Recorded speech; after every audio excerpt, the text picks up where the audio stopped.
Вы смотрите новости Татарстана, в студии Алексей Калиничев. Здравствуйте, и вот о чем расскажем.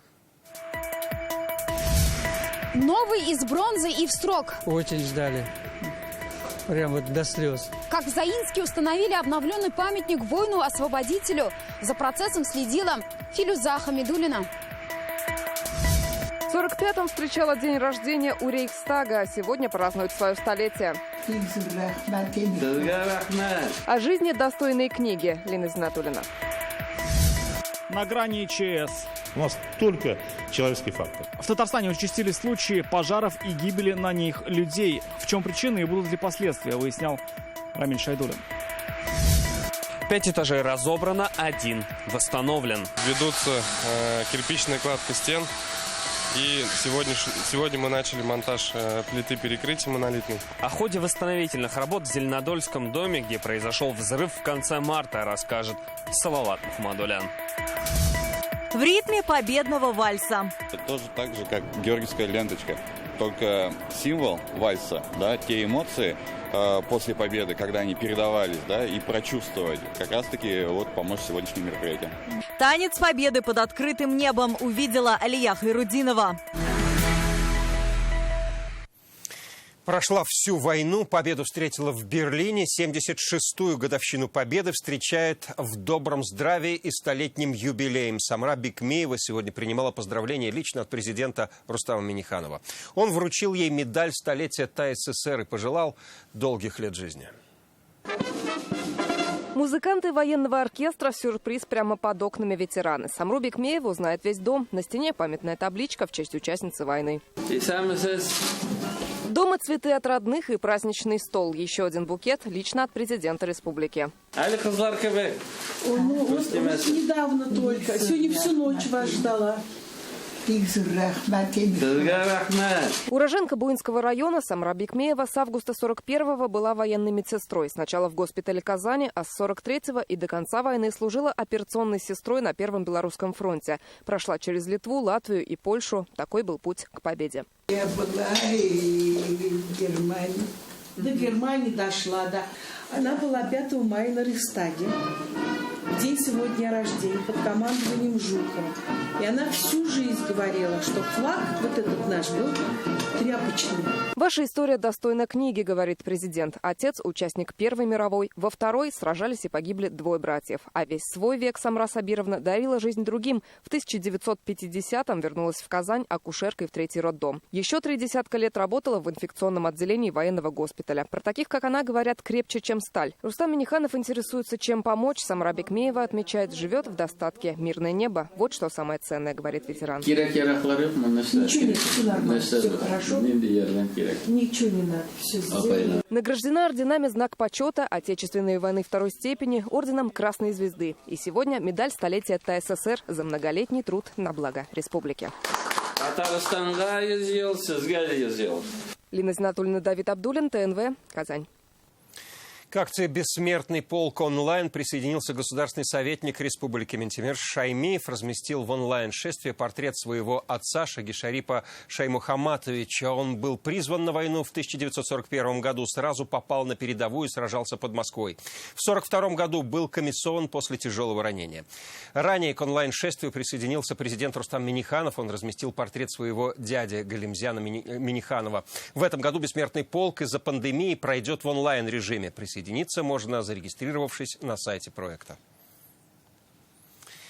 Итак, сегодня в Заинске состоялось знаковое событие. Свое место на постаменте занял воин-освободитель. Установки памятника горожане ждали больше месяца после пожара. Новый бронзовый солдат высотой в 5 метров торжественно будет открыт 9 мая. Здесь пройдут основные мероприятия Дня Победы. Как заинцы встретили героя на главной площади города, увидела Филюза Хамидуллина. Это бульвар Победы. Сюда сегодня доставили монументы из Казани. Его уже встречали десятки заинцев. Очень ждали. Прям вот до слез.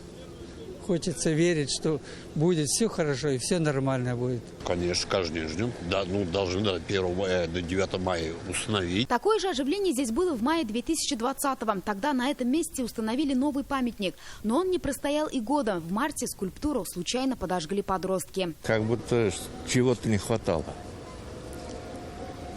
столько лет стоял памятник, и вдруг нету. Автор нового памятника – молодой казанский скульптор Фаниль Валиуллин. Монумент сделали в рекордные сруки – за 35 дней. Он весь из бронзы, весит 2300, высота у него 5,20, полностью с постаментом.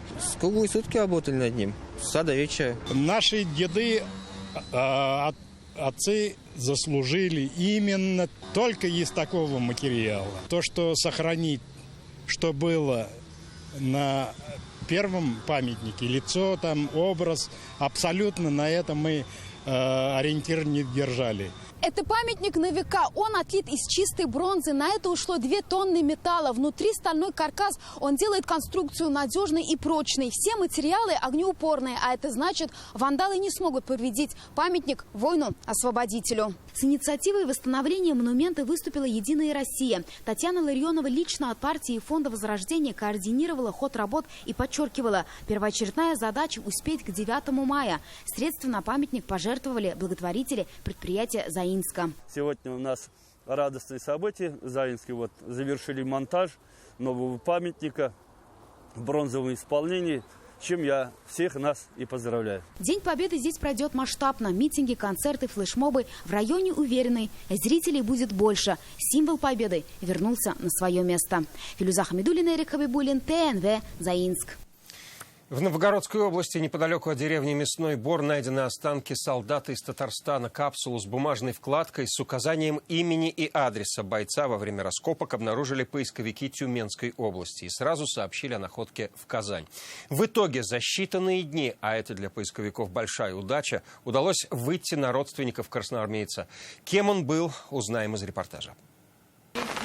Вот так, в палатках под проливным дождем, поисковики кропотливо пытаются разобрать имя и адрес очередного поднятого бойца. Порой от времени бумага рассыпается на глазах, выцветают и чернила. Так что это послание, сделанное уроженцем Казани Исмаилом Бухараевым 79 лет назад, большая удача. Обнаружили его в этой капсуле. Есть вкладыш? Есть.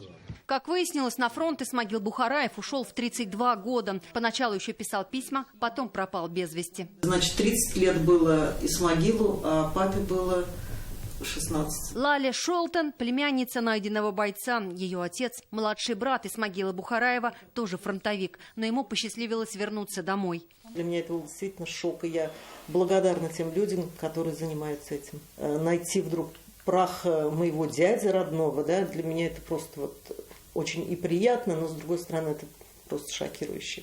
Каждый год в России поисковики поднимают десятки тысяч погибших на полях сражений, но медальоны или капсулы с записками находят лишь у каждого сотого. Многие бойцы были суеверны и не носили их. Впрочем, даже при наличии записки на поиски родственников фронтовиков порой уходит 10-15 лет. Даже если когда записка сохранилась, уже прошло столько лет, уже по этим адресам людей тех указанных в адресах точно нет, их членов семьи. А уже более молодое поколение, может быть, уже давно переехали. Поэтому случай с казанским солдатом скорее исключение из правил. В Адмиралтейской Слободе на улице Тулуповка, ныне Карельской, до сих пор живут дальние родственники семьи бойца. Они и помогли выйти на его племянницу. Я думаю, это чудо, это огромная удача, стечение обстоятельств. И поэтому, я говорю, это нахлынуло, это затронуло нашу семью, и ты понимаешь, насколько война, наверное, касалась каждого из нас. С начала года это уже второй поднятый боец из Татарстана. В Смоленской области сегодня захоронили останки уроженца деревни Кускеева, нынешнего Тукаевского района. Он также пропал без вести в 1942 году. Юлия Гоглева, Адель Мендубаев, ТНВ, Казань. В Зеленодольске продолжаются восстановительные работы в доме, разрушенном взрывом газа. ЧП произошло в конце марта. Сейчас строители разобрали 5 этажей пострадавшего подъезда. Жителям предоставили временные соципотечные квартиры. Когда они смогут вернуться домой, узнал Салават Мухаммадуллин.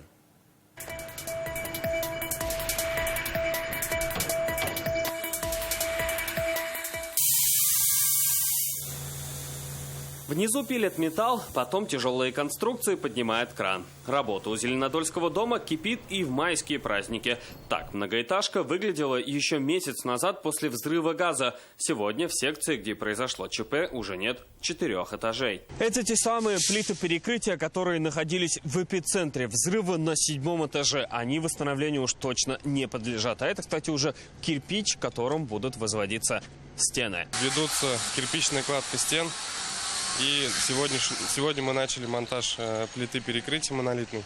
Сегодня мы ее подготовим. Это первая плита перекрытия 5-го этажа. И так друг за другом будут восстановлены все этажи. За стройкой внимательно следят сами жители. По словам строителей, они здесь бывают часто. Напомним, их расселили в квартиры, которые предоставлены в качестве временного жилья. Соседи здесь практически все живут, поэтому мы обмениваемся, новости узнаем. Понятно. Здесь нормально, да? Да, условия быта, да, хорошие, нормальные. Туда возвращаться хочется? Боязно, конечно. Боимся, правильно ли сделают, страшно ли там жить будет, как-то опасно. Дом старый. Чтобы обновить дом полностью, здесь летом запланирован капремонт. Он начнется сразу после того, как завершатся строительные работы. Тогда будут восстановлены и пострадавшие балконы. Пройдет примерно месяц-два. После этого уже начнется сам капремонт дома. И ближе к Новому году уже должно быть заселение людей в свои квартиры. При этом вновь восстановленные квартиры обещают подготовить в чистовой отделке. Тогда точно у дома и начнется вторая жизнь. Салават Ухмандулин, Игорь Романов, ТНВ, Зеленодольск. Такого роста отрицательной динамики по пожарам и гибели людей не помнят даже старожилы пожарной охраны. Так, сегодня премьер Алексей Песошин оценил ситуацию в республике. В Доме правительства заседала комиссия по чрезвычайным ситуациям. Так, с начала года пожаров стало больше почти на 20%. Погибших на 84%. Главная причина – человеческий фактор нарушения простых правил безопасности. Какой еще антирекорд установил Татарстан, выяснил Рамиль Шайдулин.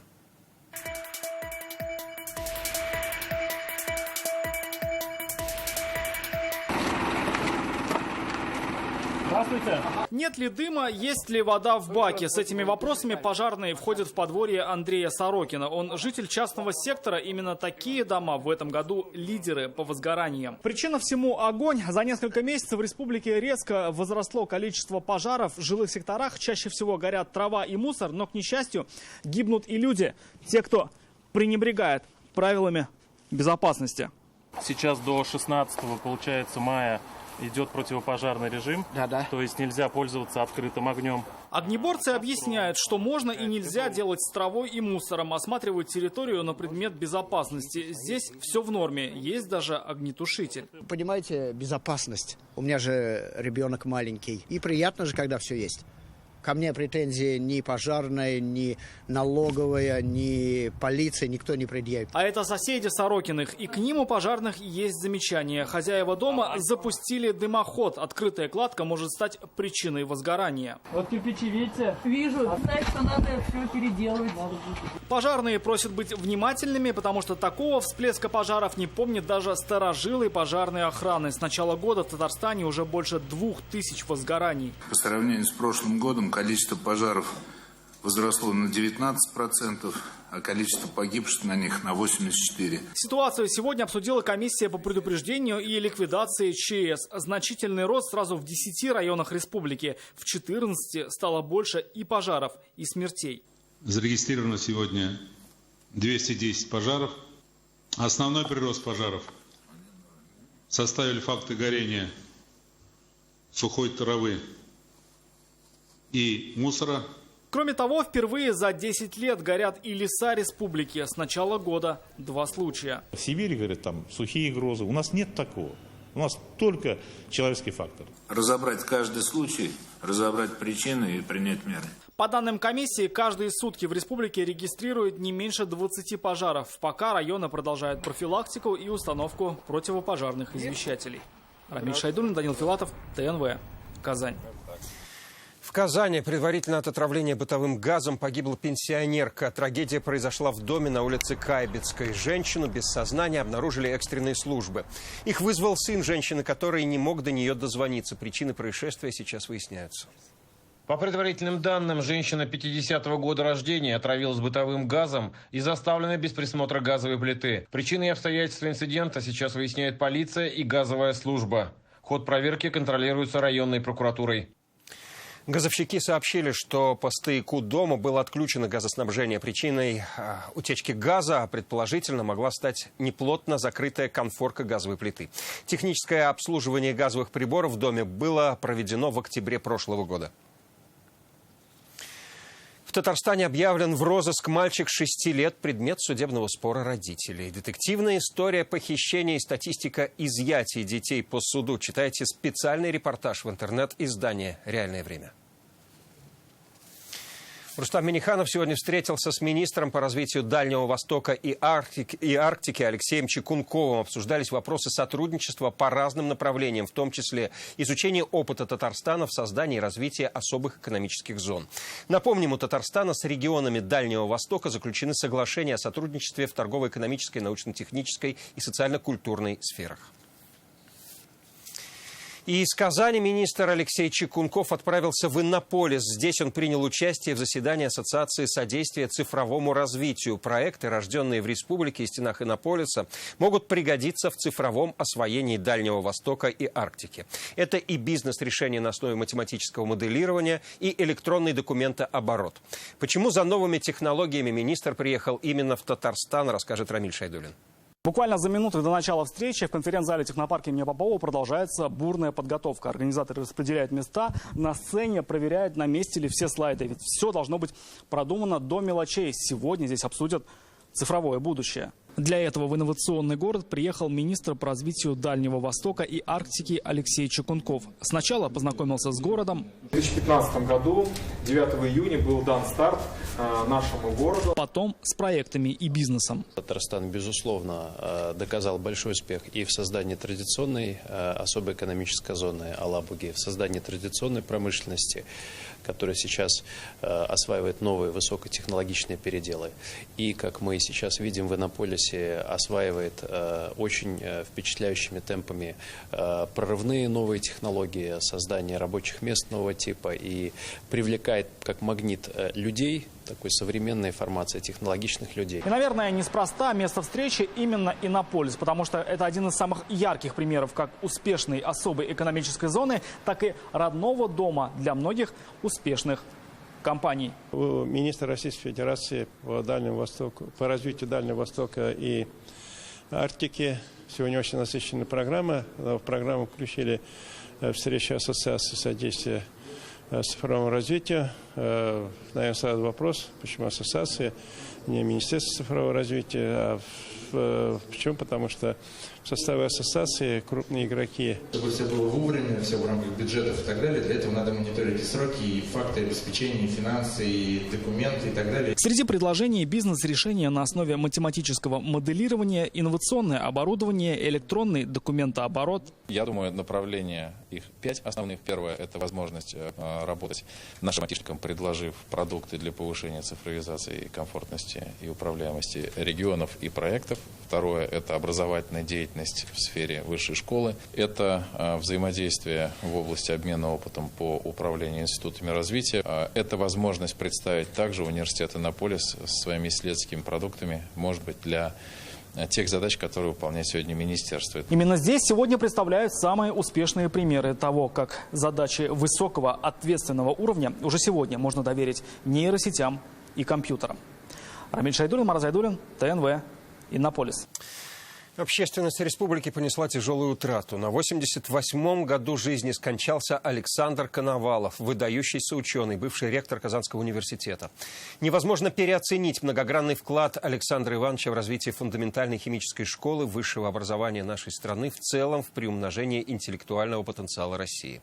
Высокое чувство общественного долга, интеллигентность и особая внутренняя культура снискали ему заслуженный авторитет и глубокое уважение. Светлая память об Александре Ивановиче навсегда сохранится в наших сердцах, говорится в некрологе, подписанном Рустамом Миннихановым, Ментимиром Шаймиевым, Фаридом Мухаммедшиным, Алексеем Песошиным, Азгатом Сафаровым и другими официальными лицами.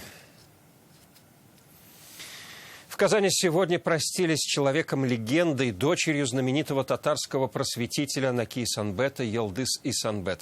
В мае ей должно было исполниться 85. Представительница знаменитого рода, она и сама внесла без преувеличения огромный вклад в развитие татарской культуры. Какой она останется в памяти родных и коллег, расскажем далее.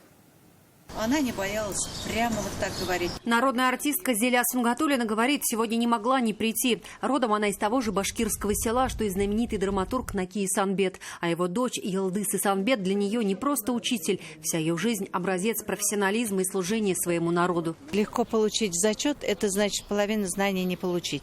И поэтому ей сдавать экзамен не так-то просто было.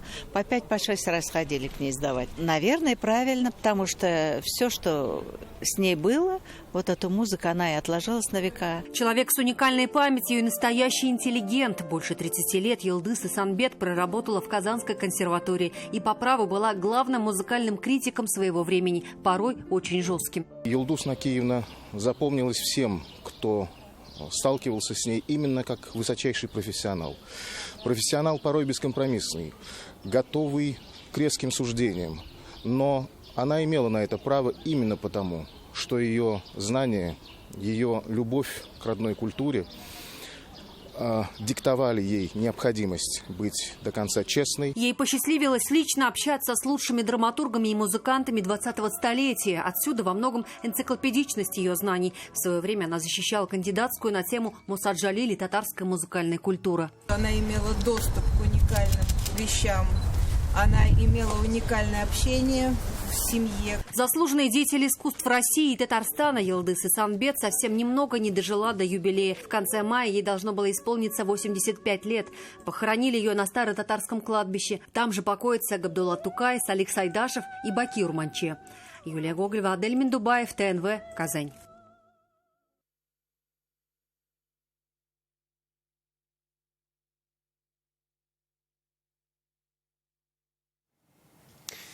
Сегодня в Казани состоялся торжественный митинг в честь Дня Победы. До 9 мая они пройдут в каждом районе и городе республики. Так, в столице, в парке Урицкого, к мемориалу воинам, погибшим в Великой Отечественной войне, цветы к монументу вместе с десятками жителей Кировского и Московского районов возложили депутаты Госдумы и Госсовета Республики. Духовой оркестр и детские коллективы исполнили песни о войне и победе. Память о погибших бойцах почтили минутой молчания. Очень горжусь, что мой дед был фронтовиком и считает, что мы должны давать пример своим детям, молодежи, своим личным примером показывать, что мы дорожим этой победой. Не забудем эту победу. Это вот возложение венков, возложение цветов – это знак уважения к нашему старшему поколению. Ко Дню Победы наш канал готовит подарок всем телезрителям. 9 мая пройдет трансляция двухчасового концерта. Лучшие голоса республики споют песни о войне, любимые дикторы прочтут стихи. Пока в Парке Победы идет запись концерта. Всего в нем примут участие 23 артиста. Плотный график работы иногда прерывает проливной дождь. Закулисье победного концерта увидела Алия Хайрудинова.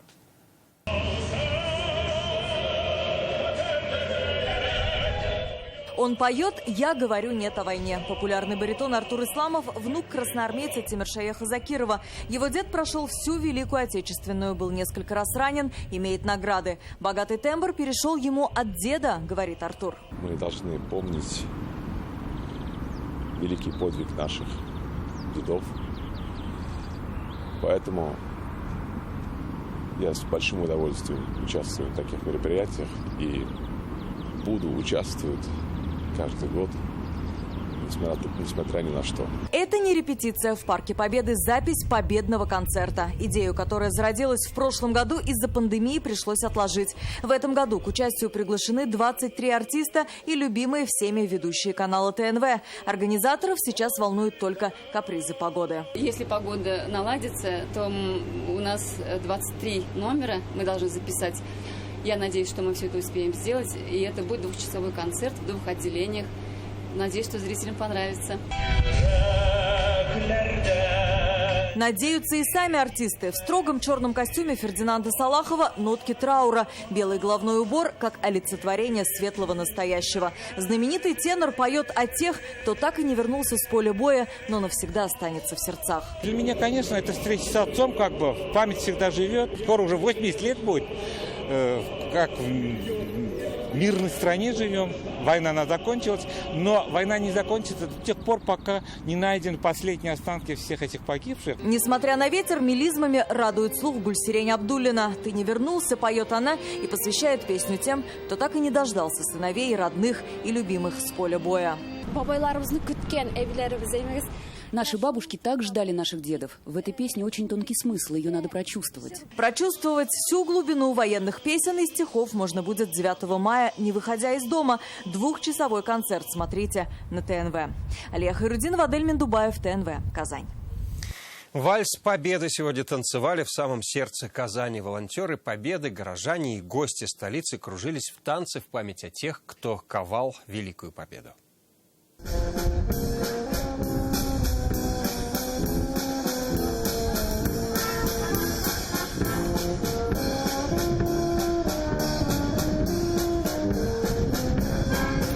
Это замечательные, добрые традиции для нашего города. И в 2019 году, когда не было никаких ограничений, мы уже принимали участие. Очень воодушевляет, очень объединяет, здорово. Большое спасибо нашим дедам всем за то, что мы участвуем в таких мероприятиях, то, что у нас есть вот это мероприятие, вот этот праздник. Это не просто танец, это память. И, наверное, стоять здесь и танцевать – это честь.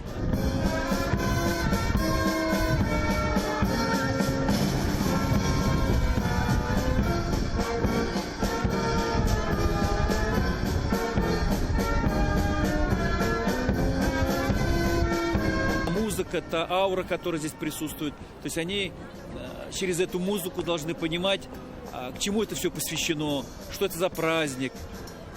Конечно, большинство понимает, но нам еще хотелось, чтобы в их душе вот осталось таким желанием побольше узнать про историю, про нашу победу.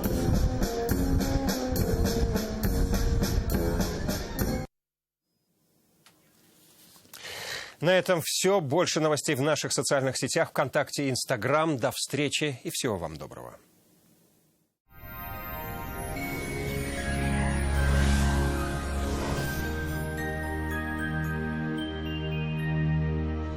В студии София Егорова. Здравствуйте. Спешим с хорошими новостями о погоде. Их вы узнаете совсем скоро. Не откладывайте заказ вашей новой кухни. Закажите ее в рассрочку в Данил Мастер. Только до конца мая доставка, подъем и установка бесплатно. 3D-проект кухни в день обращения. Звоните 2-167-166. По данным сервиса Яндекс.Погода, Бугульме, Бавлаха и Азнакаева. Вероятность осадков небольшая, заметно потеплеет, плюс 17. Температурный фон повысится в Набережных Челнах, Нижнекамске и Елабуге. Осадки не прогнозируются. Станет теплее в Агрызе, Менделеевске и Актаныше. Плюс 16-17 градусов днем. В Арске, Кукмаре и Балтаси преимущественно без осадков и заметно теплее, до плюс 18. В Болгаре, Дрожжином и Буинске без существенных осадков, потеплеет до плюс 19. В Альметьевске, Чистополе и Мамадыше столбики термометров устремятся вверх. Осадки не прогнозируются. Днем 17-18 тепла. Федеральная сеть медицинских центров «Доктор Ост». Лечение самых сложных заболеваний позвоночника и суставов без боли и хирургического вмешательства. За 12 лет в 10 городах России врачами клиники отменено более 39 тысяч операций. Лучший протез – тот, что остался в упаковке. Мы беремся восстановить сустав даже на стадии некроза. Без операции, с помощью одного укола. Прямо сейчас запишитесь на прием в «Доктор Ост» за полцены. Готовые квартиры в Иннополисе от 3 миллионов 950 тысяч рублей. Заезжай и живи. Мебель и бытовая техника в подарок. Осталось меньше 30 квартир. Подробности на сайте jkunicum.ru и по телефону 556 59. Успей купить квартиру в самом инновационном городе России. Купить квартиру в Иннополисе? Сейчас это возможно. Квартиры формата «Заезжай и живи» от 3 миллионов 950 тысяч рублей. Торопитесь, осталось меньше 30 квартир. Звоните 556 59, сайт jkunicum.ru. В Казани малооблачно, без осадков. Ночью прохладно, около 4 тепла. Днем станет теплее, до плюс 19. Ветер юго-западный, умеренный до сильного. Атмосферное давление 755 миллиметров ртутного столба. Влажность воздуха 51%. В магнитном поле Земли спокойно. На этом наш выпуск завершен. До свидания.